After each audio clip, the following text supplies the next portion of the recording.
In the 2 weeks since the death of Bobbi-Anne McLeod, the city of Plymouth has been having some frank and often difficult discussions around the issue of women's safety. The 18-year-old went missing from a bus stop near her home in Liam, and her body was found a few days later in woodland near the South Devon coast.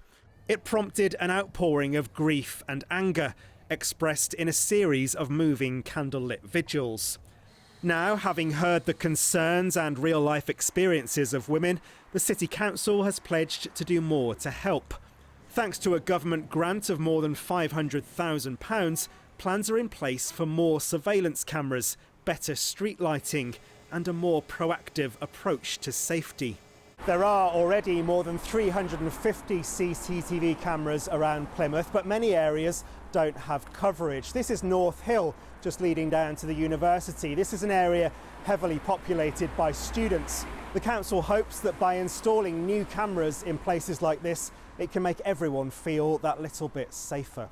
It really has made me sort of take a step back, and I'm very much aware now of who's around me, especially at the moment with the winter months, and I do feel more vulnerable, if I'm honest. I work in a hotel and I finish in the early mornings, so I have to get a taxi home, but then obviously it comes out of my pay because I can't walk home because it's just not safe. I get nervous.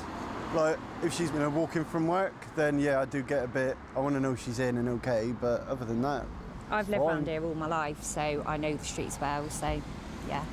Council leader Nick Kelly said, "I know a lot of people will be reassured by this news.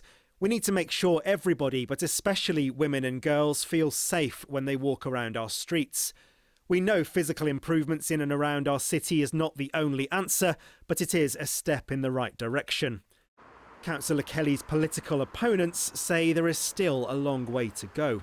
Well, this is definitely a good start from the council and it should be welcomed. I want to see much further reaching proposals that can really reassure women, and that's not just about CCTV measures. This is about, what more can we do to prevent drink spiking and needle spiking?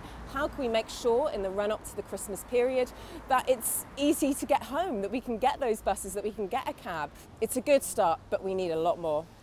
It's clear that the awful events of the past 2 weeks have galvanised the women of Plymouth and could help to bring about lasting change. Sam Blackledge, ITV News.